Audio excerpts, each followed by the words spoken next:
So my name is Emir Halilovic and I'm a research director with GlobalData. I lead the telecom technology and software team, and I also do research in optical transport technologies.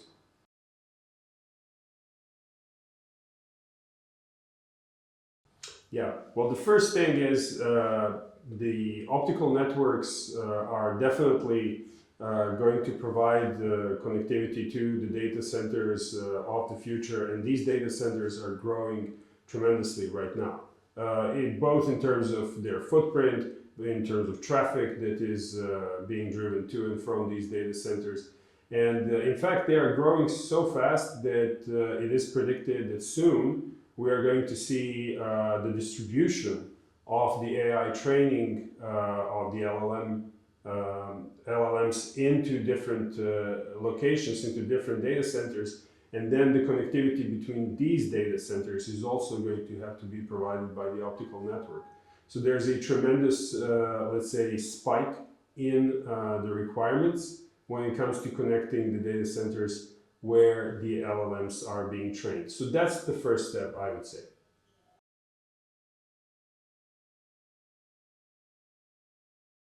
Yeah, well, if you look at the requirements of these AI-related workloads and their connectivity requirements, how they evolve, first thing is obviously the capacity that I've been talking about. And then with capacity, there are two more characteristics that are usually taken into account, and that is low latency and the losslessness, or the kind of reliability of the connection when it comes to the data transfer. But when it comes to the reliability of the physical network itself, it is also extremely important. And why?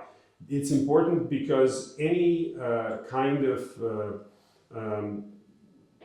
cut or any kind of fault that leads to the pause in the data, in the training process of the LLM is literally costs like a lot of money and introduces significant delays in the LLM training process. So the reliability is also extremely important.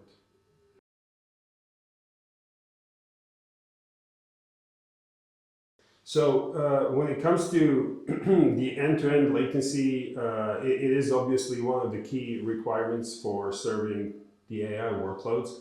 And when it comes to the actual users of these applications across different industries, for example, or even consumers, this latency has to be, ideally, it has to be minimized. So the millisecond level type of latency is required. Now, how to achieve it?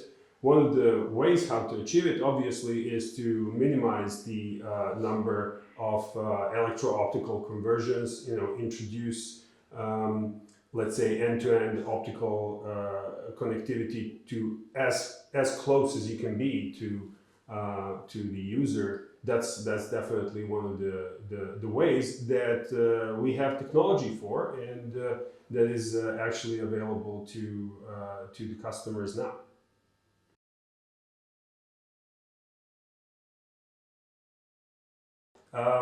Well, what we do is we look at different dimensions of going from the number of client ports supported, types of protocols supported, functionality when it comes to capacity, both OTN switching and packet switching, line capacity, so basically how many line connections and of what speed can be provided.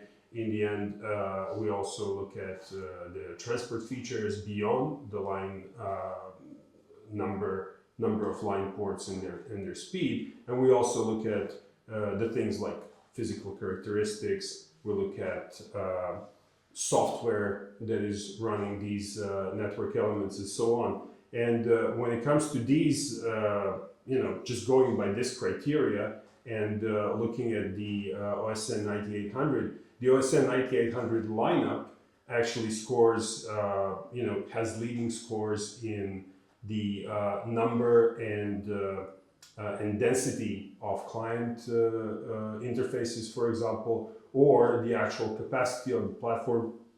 That's very much one of the leading criteria. And finally, when it comes to software, for example, I would be really amiss if I didn't emphasize the strong and very deep software portfolio that is running the automation for this part of Huawei's portfolio.